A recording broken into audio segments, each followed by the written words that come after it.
نحمده ونصلي على رسوله الکریم اما بعد۔ ترجمے والے قرآن پاک کا صفحہ نمبر 1014، 28واں پارہ سورہ مجادلہ، دوسرا رکوع، آیت نمبر 8 تا 10۔ اعوذ باللہ من الشیطان الرجیم، بسم اللہ الرحمن الرحیم۔ ألم تر إلى الذين نهوا عن النجوى ثم يعودون لما نهوا عنه ويتناجون بالإثم والعدوان ومعصية الرسول وإذا جاءوك حيوك بما لم يحيك به الله ويقولون في أنفسهم لولا يعذبنا الله بما نقول حسبهم جهنم يصلونها فبئس المصير يا أيها الذين آمنوا إذا تناجيتم فلا تتناجوا بالإثم والعدوان ومعصية الرسول وتناجوا بالبر والتقوى واتقوا الله الذي إليه تحشرون إنما النجوى من الشيطان ليحزن الذين آمنوا وليس بضارهم شيئا إلا بإذن الله وعلى الله فليتوكل المؤمنون۔ صدق اللہ العظیم۔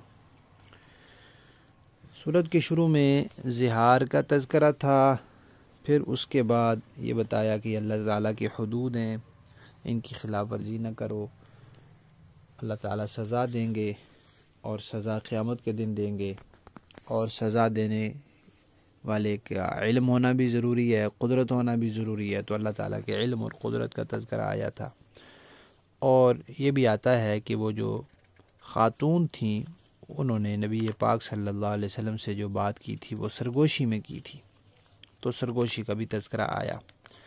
اب اسی سرگوشی کی مناسبت سے آگے یہ بات آ رہی ہے کہ نبی پاک صلی اللہ علیہ وسلم جب ہجرت کر کے مدینہ طیبہ تشریف لائے اور وہاں کے لوگوں نے آپ کو اپنا سردار مقرر فرمایا، تو مقامی اور جو گروہ تھے وہاں ان میں یہودی بھی تھے، تو ان سے معاہدہ ہوا تھا صلح کا کہ ایک دوسرے کو تکلیف نہیں پہنچائیں گے، تنگ نہیں کریں گے، ایک دوسرے کے خلاف کسی منصوبے اور سازش کا حصہ نہیں بنیں گے۔ تو منافقین اور یہودی وہ بظاہر تو اب اس معاہدے کے ساتھ چل رہے تھے، لیکن اندرون خانہ وہ مسلمانوں کو تکلیف اور نقصان پہنچانے کا کوئی موقع ہاتھ سے جانے نہیں دیتے تھے۔ تو شیطان نے ایک طریقہ ان کو یہ سکھایا کہ جب کوئی مسلمان نظر آئے تو آپس میں سرگوشی کیا کرو، کان میں باتیں کیا کرو، کانا پھوسی کیا کرو، اور ہاتھوں سے ایسے اشارے کیا کرو کہ جیسے وہ سمجھے کہ میرے بارے میں کوئی بات کہہ رہے ہیں، کوئی سازش کر رہے ہیں، کوئی منصوبہ بنا رہے ہیں وغیرہ۔ تو اس سے ظاہر بات ہے فطری طور پہ انسان کو اذیت ہوتی ہے، تکلیف ہوتی ہے۔ اسی لیے حدیث شریف میں فرمایا کہ جب مجلس میں 3 آدمی ہوں تو تیسرے کو چھوڑ کے 2 آدمی آپس میں سرگوشی نہ کریں، ورنہ وہ تیسرا غمگین ہوگا کہ بھئی میں نے کیا قصور کیا ہے، یا میرے اوپر اعتماد نہیں ہے جو مجھے چھوڑ کے آپس میں 2 باتیں کر رہے ہیں۔ لیکن اگر تیسرے آدمی کو رنج اور غم پہنچنے کا اندیشہ نہ ہو تو پھر کوئی حرج نہیں۔ کبھی ایسے ہوتا ہے کہ کوئی مہمان آتا ہے گھر، اب انسان بیٹھا ہے، اس کا بیٹا ہے اور مہمان ہے، تو مہمان کے اکرام کے لیے بیٹے کو کان میں انسان کوئی بات کہہ دیتا ہے، تو ظاہر بات ہے اس سے مہمان کو کوئی رنج نہیں ہوتا اور وہ اس کو کوئی خطرہ بھی نہیں ہوتا۔ تو ایسی سرگوشی منع نہیں ہے مطلقاً، یعنی سرگوشی کہ ہر حال میں سرگوشی منع ہو ایسا نہیں ہے، دوسرے مسلمان کو تکلیف اور پریشانی سے بچانا ضروری ہے۔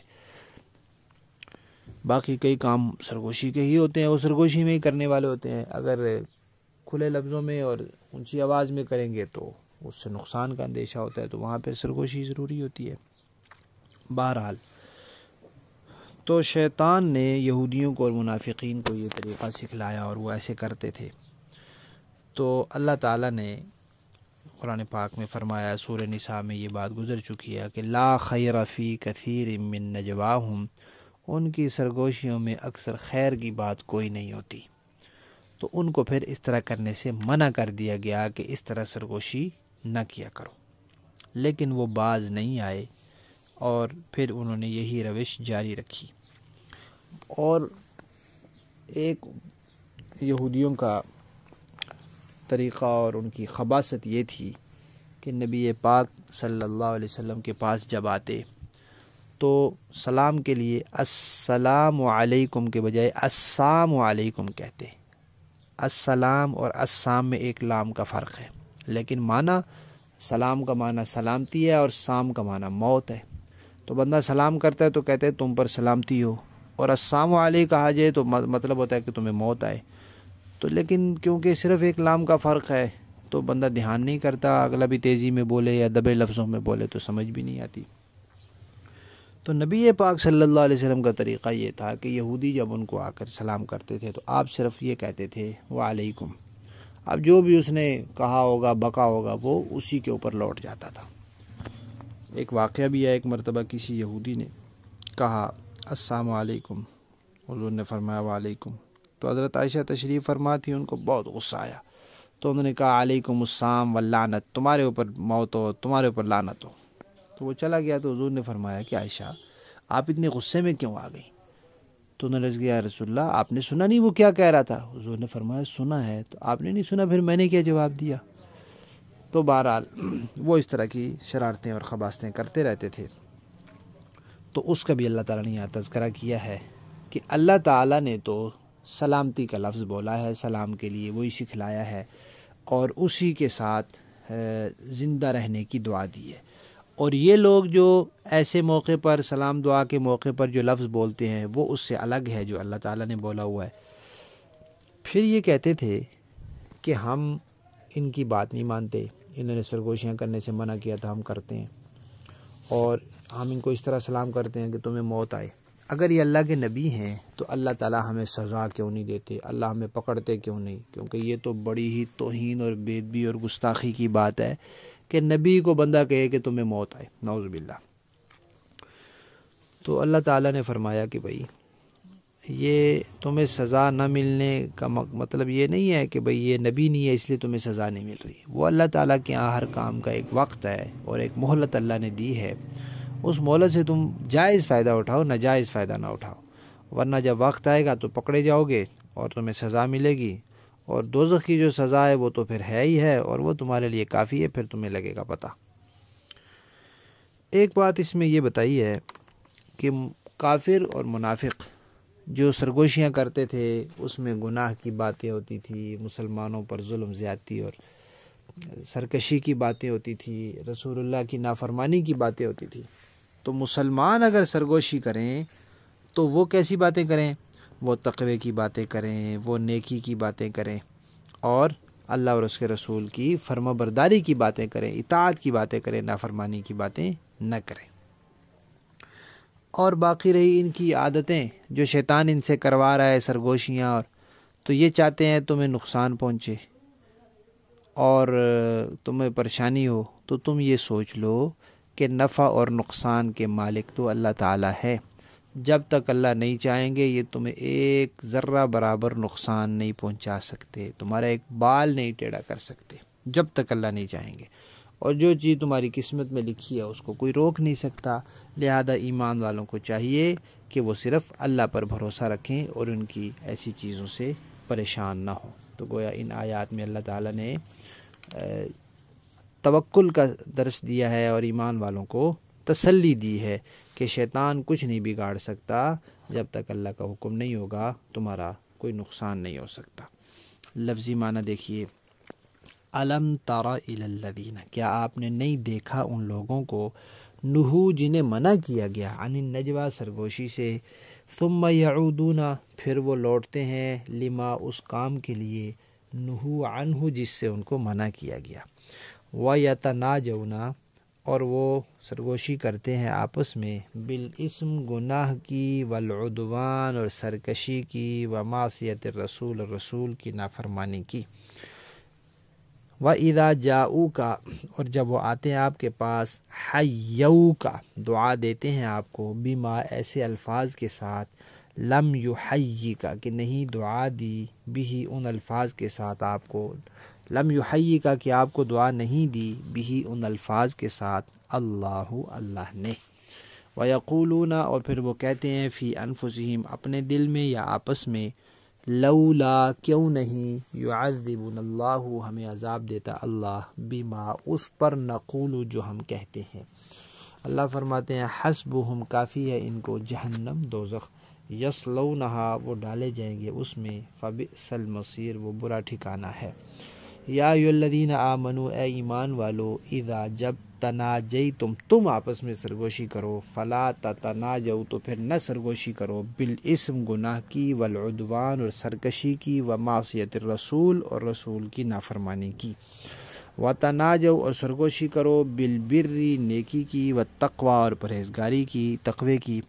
واتقوا اللہ اور اللہ سے ڈرتے رہو الذی وہ ذات الیہ اسی کی طرف تحشرون تم جمع کیے جاؤ گے. انما سوائے اس کے نہیں النجوى سرگوشی من الشیطان شیطان کی طرف سے ہے یہ جو منافقین اور یہودی کرتے ہیں.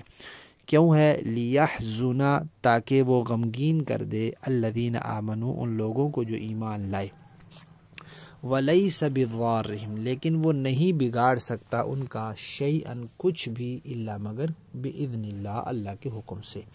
وعلی اللہ اور اللہ ہی پر فلیتوکل چاہیے کہ بھروسہ رکھیں المؤمنون ایمان والے. با محاورہ دیکھیں جی. أَلَمْ تَرَ إِلَى الَّذِينَ نُهُوا عَنِ النَّجْوَى ثُمَّ يَعُودُونَ لِمَا نُهُوا عَنْهُ وَيَتَنَاجَوْنَ بِالْإِثْمِ وَالْعُدْوَانِ وَمَعْصِيَةِ الرَّسُولِ کیا آپ نے ان لوگوں کو نہیں دیکھا جنہیں سرگوشی کرنے سے منع کر دیا گیا تھا پھر بھی وہ وہی کام کرتے ہیں جس سے انہیں منع کیا گیا تھا اور وہ ایک دوسرے کے ساتھ ایسی سرگوشیاں کرتے ہیں جو گناہ زیادتی اور رسول کی نافرمانی پر مشتمل ہوتی ہیں. وَإِذَا جَاءُوكَ حَيَّوْكَ بِمَا لَمْ يُحَيِّكَ بِهِ اللَّهُ وَيَقُولُونَ فِي أَنفُسِهِمْ لَوْلَا يُعَذِّبُنَا اللَّهُ بِمَا نَقُولُ حسبهم جہنم یصلونها فبئس المصیر. اور اے پیغمبر جب وہ آپ کے پاس آتے ہیں تو آپ کو ایسے طریقے سے سلام کرتے ہیں جس سے اللہ نے آپ کو سلام نہیں کیا اور اپنے دلوں میں کہتے ہیں کہ ہم جو کچھ کر رہے ہیں اس پر اللہ ہمیں سزا کیوں نہیں دے دیتا. جہنم ہی ان کی خبر لینے کے لیے کافی ہے وہ اسی میں جا پہنچیں گے اور وہ پہنچنے کی بہت بری جگہ ہے. یا ایھا الذین آمنوا اذا تناجیتم فلا تتناجوا بالاثم والعدوان ومعصیة الرسول وتناجوا بالبر والتقوى واتقوا اللہ الذی الیہ تحشرون. اے ایمان والو جب تم آپس میں ایک دوسرے سے سرگوشی کرو تو ایسی سرگوشی نہ کرو جو گناہ زیادتی اور رسول کی نافرمانی پر مشتمل ہو. ہاں ایسی سرگوشی کرو جو نیک کاموں اور تقوی پر مشتمل ہو اور اللہ سے ڈرتے رہو جس کے پاس تم سب کو جمع کر کے لے جایا جائے گا.